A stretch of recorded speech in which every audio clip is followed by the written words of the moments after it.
de algumas pessoas, consegui a duras penas uma legenda num partido pequeno, que tinha 7 segundos de televisão, e gastei menos de $1 milhão. Era uma coisa difícil montar um ministério. Muitas pessoas não aceitam ser ministro porque não é compensador em vários aspectos. Primeiro, a quantidade de processo que você recebe, a parcialidade no tratamento das tuas ações, te acusam de tudo, e velhos grupos querem fazer parte do governo para proveito próprio. Mas conseguimos montar um ministério. Consegui ter a coragem, que não é fácil, de falar: não aceito nomes de indicações político-partidárias, como vocês estão vendo agora, um leilão de cargos, pessoas completamente incompetentes, que não sabem fazer sequer usar a palavra, e não têm a humildade de, quando não sabe uma coisa, se calar ou pedir um apoio. O Brasil está com 37 ministérios, uma coisa que realmente é complicada. Mas fizemos nosso governo, buscamos as melhores pessoas, elas aceitaram trabalhar, como o Paulo Guedes na economia, o Tarcísio na infraestrutura, o Marcos Pontes, o astronauta, na ciência e tecnologia, a Tereza Cristina na agricultura, a Damares na questão da mulher e família e direitos humanos, e algo inédito. O pessoal começou a acreditar em política, que dá para fazer a coisa certa, que eu era o bronco, eu era o ditador, o reacionário, o que fala palavrão, aquela pessoa tosca, homofóbica, racista, fascista, me acusava de tudo. Mas eu fui o governo mais democrático da história do Brasil. Não saí 1 milímetro fora das 4 linhas. Enfrentamos, no início de 2020, a pandemia, juntamente com todo mundo. E a primeira coisa que foi castrada no Brasil foi a autonomia médica. O médico não é que tem um direito ou não, ele tem o dever de buscar salvar a vida das pessoas ou minorar o teu sofrimento. Passamos a pandemia, fomos passando, terminamos 2020 no 0 a 0 no tocante ao CAGED, né? O saldo ou não de empregos no Brasil, tomando medidas corajosas, como o Pronamp, o BEM, que muitos aqui têm conhecimento do que é isso.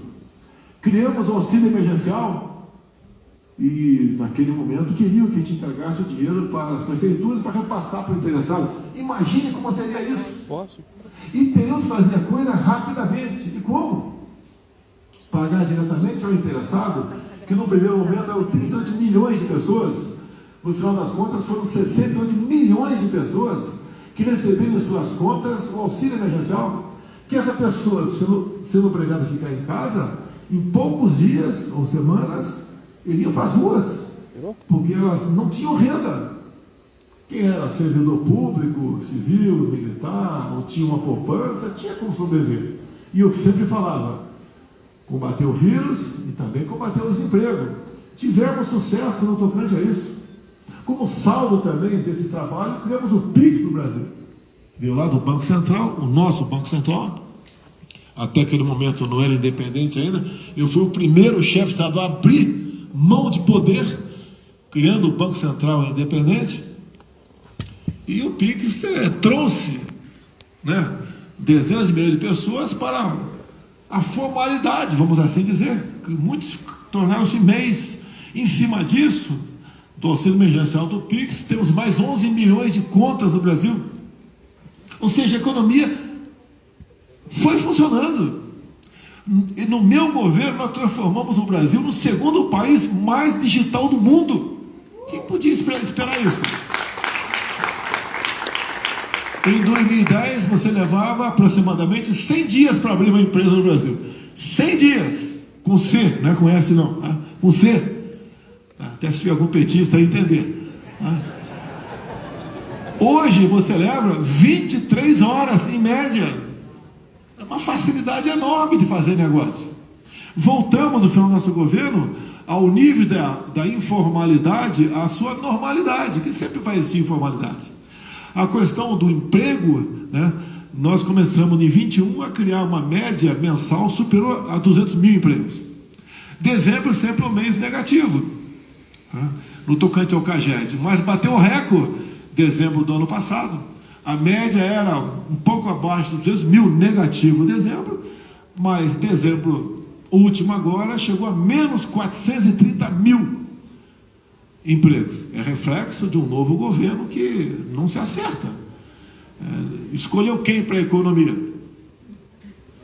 Primeiro, um bom economista não ia aceitar trabalhar de um governo onde tem esse jeitinho para tudo, porque já é conhecido a forma de governar. Então escolheu-se alguém para a economia que é uma diferença enorme entre o Paulo Guedes e esse cidadão que está lá agora. Não tem como dar certo, infelizmente. Eu quero que o Brasil dê certo, mas não tem como dar certo. E os problemas se avolumam. E a gente tem que falar, quando tem gente da imprensa aqui, e números, né, que não dá para distorcer números. Né? Janeiro, por exemplo, tivemos um dos maiores saques da conta das cadernetas de poupança no Brasil. Um saque tão grande que equivaleu quase ao todo sacado em 2021, que você tinha reflexo da economia no tocante ao emprego e desemprego. Os números não são bons no momento, mas o Brasil é uma potência. Ninguém tem o que nós temos. Quem tem uma agricultura como a nossa? Nós temos, por exemplo, o Brasil, a área do Brasil é metade da Rússia. O Brasil é apenas 1 milhão de quilômetros quadrados menor aqui do que os Estados Unidos. Mas nós somos uma potência no agronegócio. Somos uma potência na questão mineral. E vocês sabem, no passado, cada partido indicava um ministro. Ou indicava alguém para ser... Cada partido indicava uma diretoria da Caixa Econômica, do Banco do Brasil, do BNDES. Então havia uma disputa entre partidos. Eu já ouvi lá dentro do parlamento aquela briga, né? Olha, a gente não deve satisfação a ninguém. Devemos lealdade ao partido pelo ministro. Nem ao presidente devemos lealdade. E essa briga traduzia no quê? Ineficiência, o emperramento da máquina. E nós harmonizamos isso. Eu desarmonizei o que de errado acontecia lá. Você via estatais, ou davam pequenos lucros ou prejuízo. Conosco passou a ter lucro, como do ano passado, próximo a 200 bilhões de reais. O Temer, quando pegou a Petrobras da Dilma, ela tinha um rombo de 900 bilhões de reais, 170 bilhões de dólares. Mas por que isso aconteceu? Cada partido indicou uma diretoria. Começou a se fazer 3 refinarias, nenhuma foi concluída. 2 no Nordeste, uma no Sudeste. Prejuízo em torno de 100 bilhões de reais. Comprou-se Pasadena aqui nos Estados Unidos, um amontoado de ferro velho. Entregamos 2 refinarias para a Bolívia, com apoio do Brasil. Pagaram uma mixaria pelas 2 refinarias e daí tivemos problemas. Combustíveis, no caso gasolina, diesel, gás. Então o Brasil vivia disso aí. Nós mudamos isso. Eu, quando entregava o ministério, o indicado meu, não de partido político, eu falo, você tem porteira fechada, carta branca, você vai trabalhar. Eu tenho poder de veto em alguns nomes que você porventura indique, mas você vai escolher para funcionar. Criamos compliance, grupo lá de gente da CGU, Controleiro Geral da União, Polícia Federal, TCU, e qualquer contrato de um certo valor passava no crivo dessas pessoas. Não tivemos corrupção no Brasil. Teve algumas acusações, o cara quer comprar vacina com Covaxin em 2020, 400 milhões de doses, a $1 de propina por vacina. Isso ocorreu? Nenhum contrato foi assinado. Brasília é a capital do lobby, é a capital de tudo. Tentaram, nada conseguiram. Ninguém tinha vacina para vender em 2020. E nós fizemos o que tinha que ser feito. Compramos as vacinas que tinha que comprar. Nenhuma denúncia de corrupção em cima do que foi pago. Fizemos a nossa parte. E eu defendi a liberdade da vacina. Talvez tenha sido um dos raros chefes de Estado do mundo que teve essa postura. E eu não tomei a vacina. Me acusar de ter tomado agora, num posto de saúde lá na periferia de São Paulo. Mas não é assunto do momento. Ou seja, o que nós fizemos? Tá? Desburocratizamos muitas coisas. Vocês que são empresários, que mexem no Brasil, lembram das normas regulamentadoras? Milhares de normas regulamentadoras. Uma pessoa ia na empresa de vocês, num banheiro, para os trabalhadores, tá? Ele tinha 40 e poucos itens para observar no banheiro para multá-los. Rugosidade do papel higiênico, ventilação inadequada ou não, altura da privada, né? Largura da porta, 40 e poucos itens. Se eu pagar a missão para vocês agora, faz de conta que eu mando em vocês. Atenção, vão preparar normas absurdas aí para fiscalizar banheiro de uma empresa. Vocês iam levar um dia todo e não iam conseguir, com todo respeito, achar 44 itens para multar banheiro. E tinha isso. Então nós cortamos milhares de normas regulamentadoras no Brasil. Quando vai para o campo, tem pouca gente no campo aqui, vai para o campo, era a indústria da multa. Cheguei lá para o Ricardo Salles, Ricardo, tem que ter multa. Agora dessa forma que está aí, vamos ter que resolver. Reduzimos, né, em aproximadamente 80% a multagem no campo. Vocês que aqui no Brasil, é difícil falar isso aqui quando conversa com alguém, não fala inglês, né? Quando conversa com algum americano, quando se fala em MST, invasão de terra, o cara não consegue entender que a propriedade privada é sagrada numa democracia. Quando não se tem democracia, não é sagrada.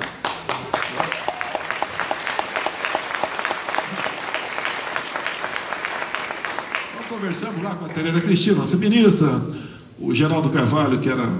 O Geraldo Carvalho? Geraldo Melo, que era lá do INCRA. O que fazer para a gente deixar o MST de lado? Esse cara não vai invadir mais nada. Fizemos algumas coisas, titulamos terras. Só o ano passado eu dei mais título de terra para o pessoal dos assentados do que o Lula em 8 anos lá atrás no governo dele. Nós demos 420 mil títulos para este pessoal. Então acabou a pressão. Eu costumo dizer, no governo Fernando Henrique tínhamos uma invasão de terra por dia. No governo Lula, 20 por mês. No meu, passou a ser meia dúzia por ano. E quando havia, rapidamente era debelada. Uma outra coisa importante também, que se você não tiver um ambiente bom lá, como é que vocês vão fazer negócio com o Brasil? Fomos para a questão do armamento. Armamento é um instrumento de defesa da vida, não é para tirar a vida, é para defender a sua vida. E nós fizemos uma boa política com decretos, tanto é que no final do governo Temer tínhamos mais ou menos 60 mil mortes por ano com arma de fogo. Terminamos o meu governo ano passado com 40 mil, baixamos 20 mil o número de mortes por ano, com essa política, entre outras. O campo foi algo fantástico. Também com o Tarcísio, o que nós podemos fazer para ajudar a escoar o que o homem do campo produz, porque sempre se diz no Brasil, porteira para dentro, tudo bem, porteira para fora, começa a complicar. Fomos em cima dos balseiros. Tem aqui a ponte do Ivabunã, ali na proximidade, ali, não faz divisa, na proximidade, Acre e Rondônia. Vamos fazer uma ponte ali, pô. E assim fizemos dezenas de pontes pelo Brasil. Alguém pode pensar, mas poxa, uma coisa tão óbvia. Mas não tinha. Um caminhão, em média, pagava R$200 para atravessar uma balsa. Até um carapé pagava, em média, R$5. Muitas mortes havia, o cara não tinha R$5 para atravessava viu nadando e morrer afogado. Diminuiu o frete. Veja quanto está o frete lá na Rio Branco, né? Lá na capital do Acre, como diminuiu o preço de mercadoria com isso. Também, quem é do Brasil, tinha uma rodovia, podia falar várias, lá, BR-163, no Pará. Uma rodovia grande, que escoava em grande parte mais para o norte, mais para o nordeste, o que se plantava naquela região, e tinha 50 quilômetros de pista, que por 6 meses por ano, um caminhão levava em média uma semana a passar por ali, tem de vista chuvas. Tarcísio, como a gente resolve essa parada aqui? Quem resolve é ele. Ele é formado pelo IME, tá? Da área de construção, uma pessoa fantástica, competente, tanto é que é governador de São Paulo agora. Vamos pegar o exército e em 5 meses a gente asfalta essa rodovia. Feito, resolvido o assunto. Tudo que nós fomos fazer era para buscar respostas imediatas. Vamos levar água para o Nordeste. Era para ter acabado em 2010. Passou para 2012, para 2014, não se acabou. Levamos água para o Nordeste. Agora não sei porquê, foram aterrados os dutos, né? As grandes calhas, não sei porquê. Já vi os carros-pipa voltarem a todo vapor lá no Brasil. Questão de energia, né? Tem local do Brasil que é desconhecido de vocês, era de mim, tá? Eu falo de mim porque minha vivência militar, eu andei pelo Brasil e tinha 28 anos de parlamentar, né? Fomos lá no Rio Cotingo, Roraima. Alguém de Roraima aqui, levanta o braço aí, não deve ter, né? É o estado mais rico, é o pedaço de terra mais rico do mundo, mas não vai para frente, tem de vista a indústria da demarcação de terras indígenas. Então fui no Vale do Rio Cotinho, pega lá 12 quilômetros, com uma cota, né, um desnível de 600 metros. Ali você poderia gerar energia elétrica para toda a região norte e para o norte do Nordeste. Não pode ter reserva indígena. Como resolver isso? Mandamos um projeto em 21 para o Congresso. Por quê? Para fazermos coro com a Constituição, é permitido o indígena fazer muita coisa em sua terra, mas faltava uma regulamentação. Mandamos a regulamentação para lá. Bem, é difícil aprovar uma coisa no Congresso, não é aprovar, andar, e muitos problemas aconteceram. Está maduro para ser votado o projeto, mas não sei se esse novo governo vai para frente no tocante, se bem que eu acho que não vai, que a péssima notícia que nós temos para o agronegócio, e se é para o agro, é para todos nós. A gente vive sem televisão, sem um montão de coisa, mas não vive sem comer.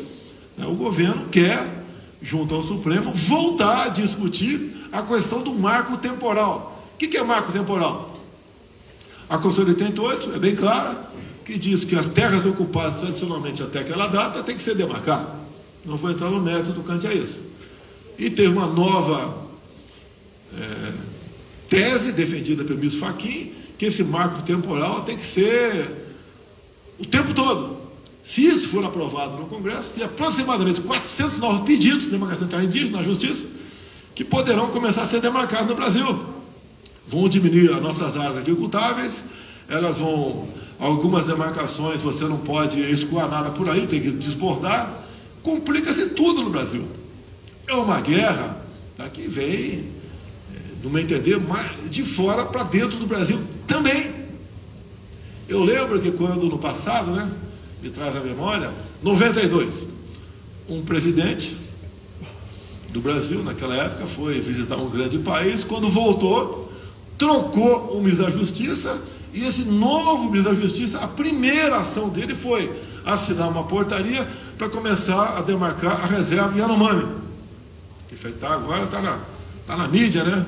Índios morrendo, culpa do Bolsonaro, né? É o tempo todo assim. E esse problema lá vem de tempo.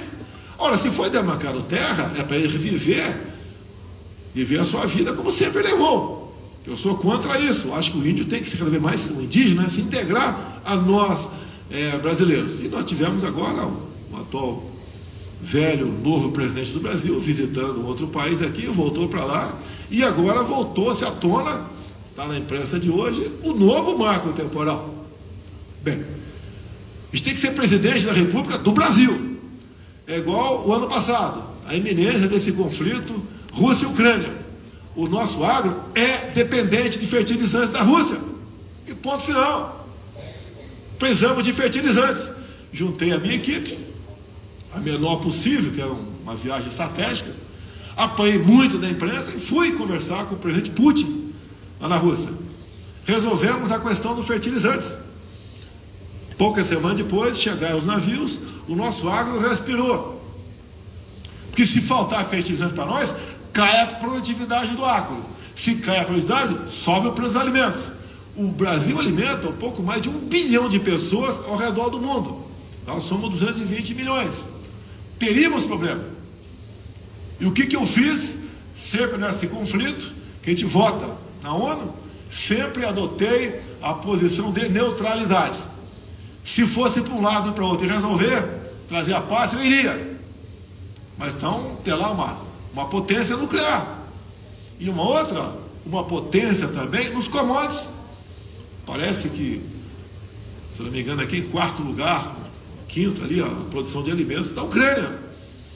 Então você tem que ver com muito tato isso aí. Para desfazer, que eu apanho muito da imprensa, eu fui em Prudentópolis, Paraná, conversar com a maior colônia de ucranianos que temos no Brasil. Fui bem entendido, bem interpretado, tá? Fiz a nossa parte. Não é fácil decidir. A missão nossa, você em casa, né? Não é com a esposa do lado, com o esposo, a dificuldade de decidir as coisas, muito a ver com duas pessoas. Imagine quando você vai decidir algo que tem a ver com o mundo e tem a ver com o futuro de 220 milhões de pessoas. Fizemos a nossa parte. E agora, com o Brasil adotando uma nova política nessas votações, como a última votação agora, foi favorável ao Ocidente. A pergunta, o que o Brasil ganha com isso? Queremos a paz, fazemos tudo possível pela paz. Mas nesse momento, o que o Brasil ganha com isso? Adotando essa posição, tendo um lado.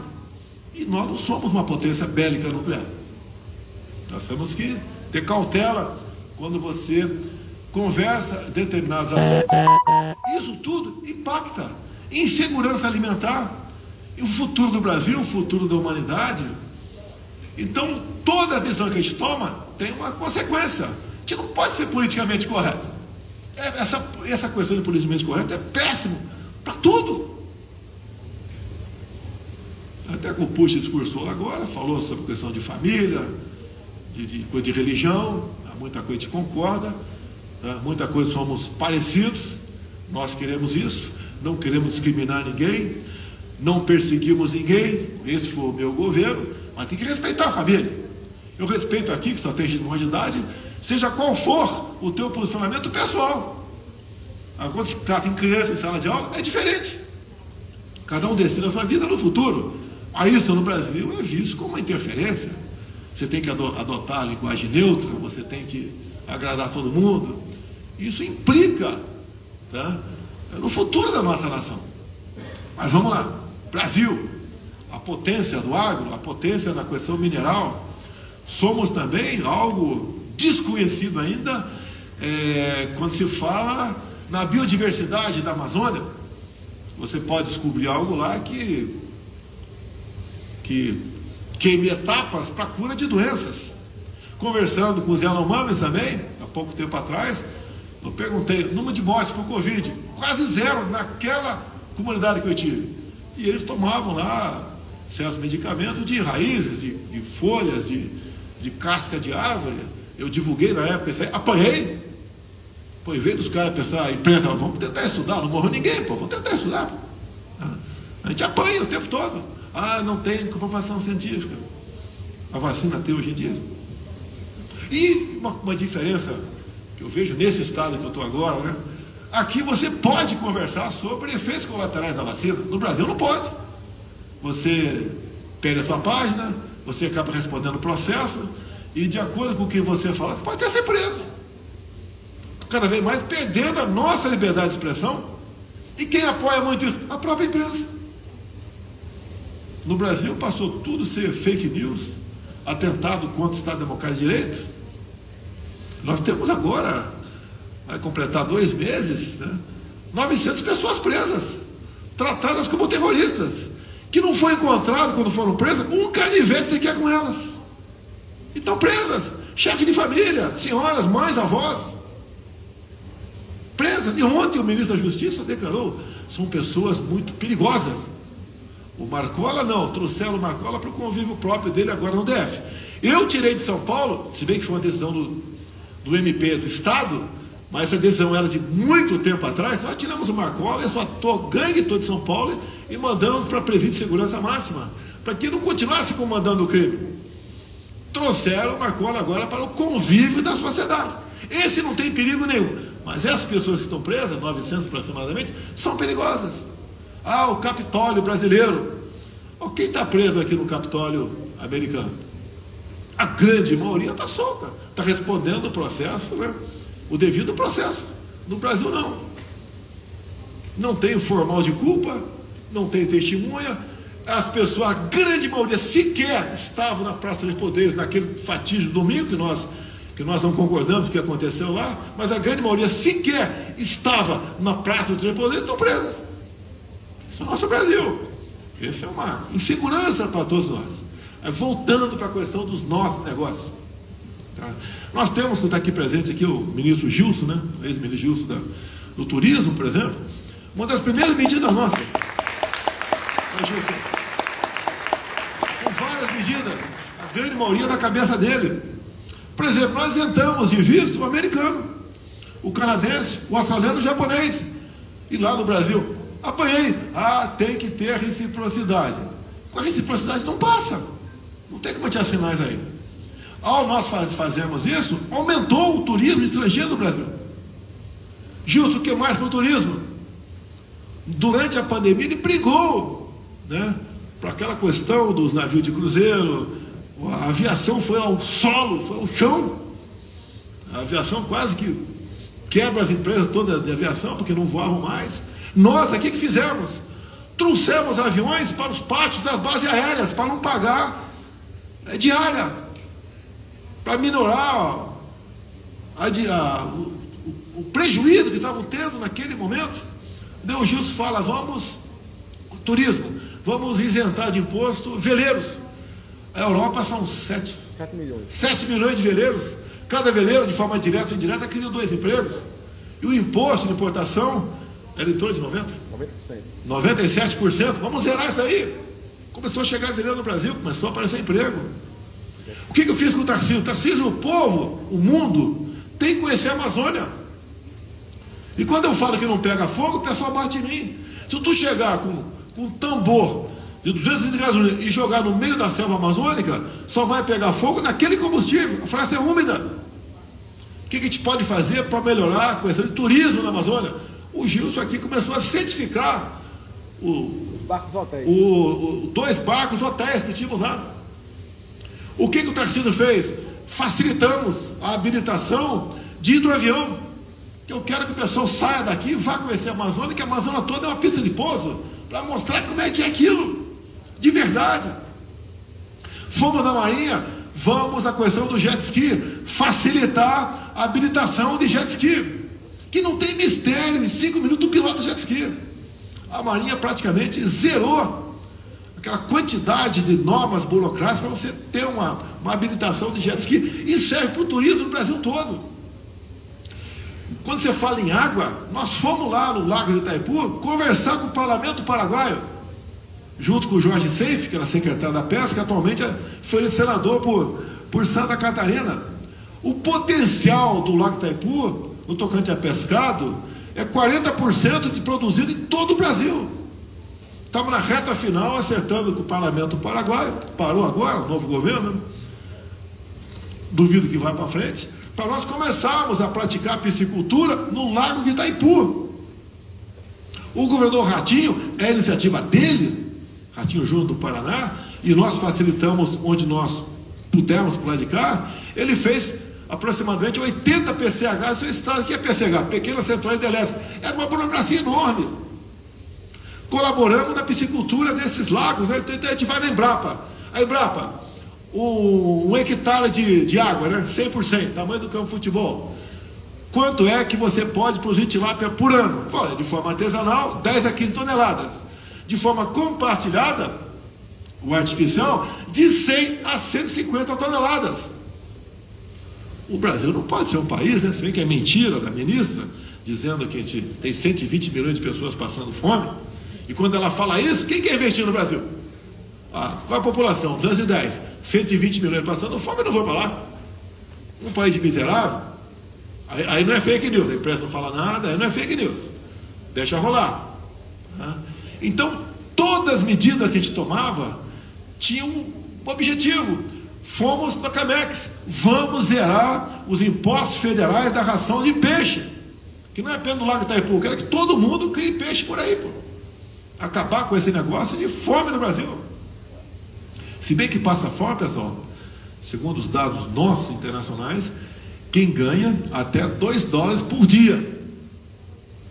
Quando nós demos o auxílio emergencial, e agora o tal do Auxílio Brasil, né, dá R$600 por mês, isso por dia dá R$20. Dá R$20 são quase $4.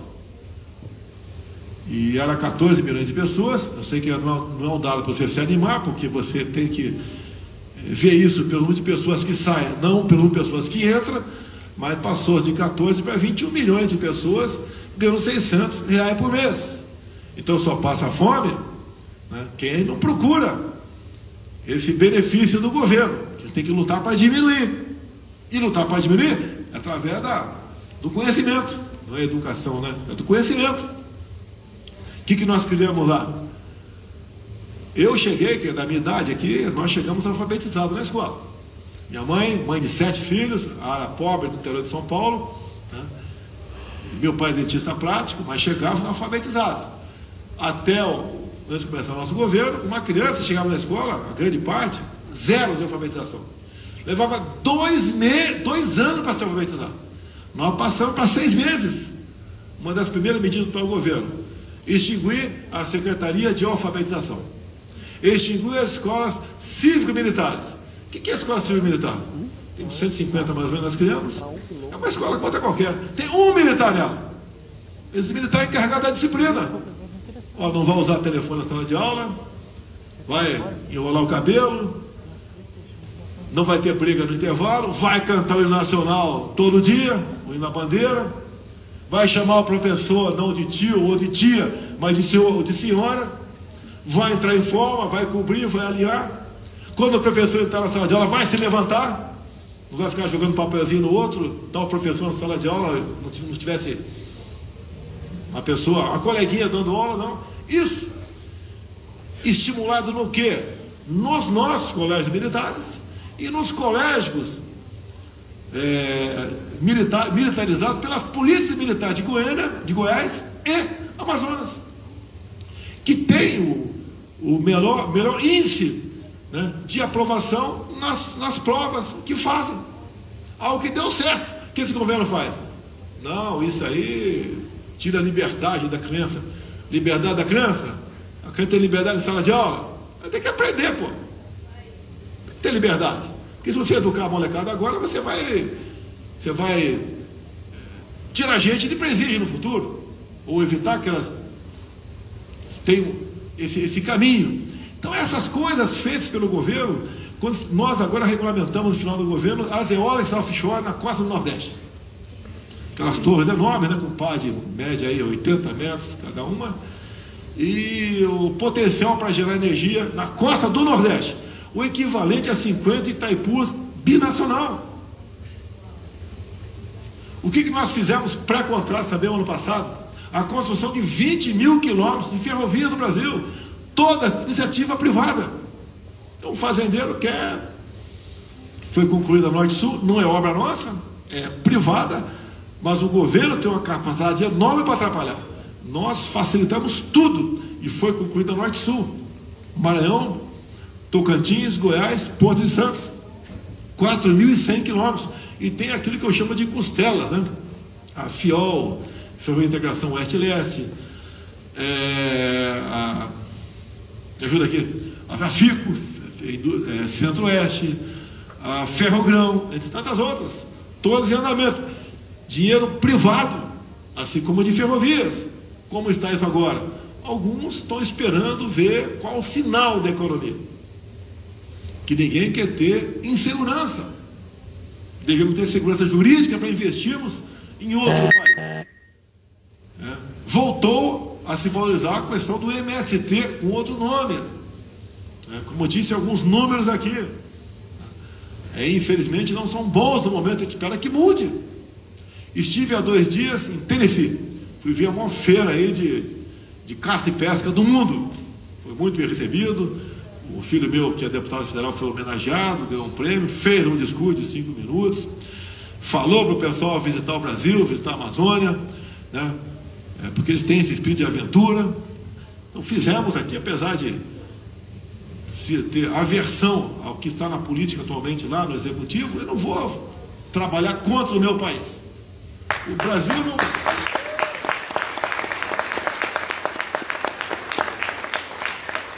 não acabou dia 1º de janeiro.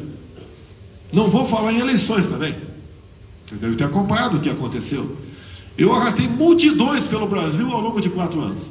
Já fiz motociata com mais de 300 mil motos em São Paulo, sem gastar nada, a não ser uma parte do cartão corporativo, porque onde eu vou, como presidente, a segurança se faz presente. Como na reeleição do Lula atrás da Dilma, a mesma coisa aconteceu. Fora isso, se bem que eu gastei metade, ao longo de 4 anos, eu gastei metade que o Lula gastou nos seus primeiros 4 anos. Mas tudo bem. Então nós gastamos multidões pelo Brasil. Pessoal com a bandeira, quem diria, verde e amarela. Acredito que cada 3 ou 4 fazendas no Brasil, em especial no Centro-Oeste, pelo menos uma tem uma vara de bambu com a bandeira do Brasil esticada na ponta. Voltou-se a gostar do seu país. Cantar o nacional, a chorar quando canta o nacional. A gente via no passado pessoas que continuavam sentadas. Tentaram na justiça eleitoral dizer que eu não podia fazer comício, o pessoal com a bandeira na mão. Ora, a esquerda jogou a bandeira no chão do Brasil. A esquerda pisoteava na bandeira do Brasil. A esquerda não cantava o nacional.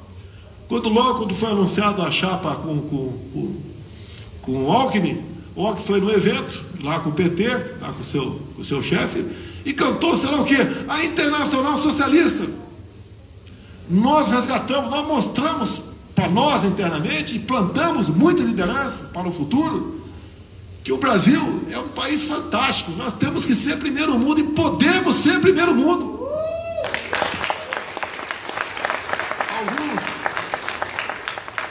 Alguns achavam que eu devia cuidar da minha vida, né? Eu não estou velho, 67 anos, estou na segunda idade. Velho está aquele que já se acomodou. Acredito que minha missão não acabou ainda. Da onde eu vim, quem eu era? Eu era um deputado do baixo clero, uma zebra. É o time do Ibis jogando contra o Real Madrid. E nós ganhamos com as mídias sociais, que querem agora calar, já estão calando, querem calar as mídias sociais. Com o apoio daquelas pessoas, né, que é da grande imprensa nacional, o que a gente esperava é que ia ter oposição, está tendo apoio. Uma imprensa, por pior que ela seja, né, ela é melhor do que uma imprensa calada. O contraponto é feito pelas mídias sociais. Vamos lá. Está acabando meu tempo? Eu agradeço a Deus mais uma vez por essa missão difícil. Todo dia era segunda-feira para mim.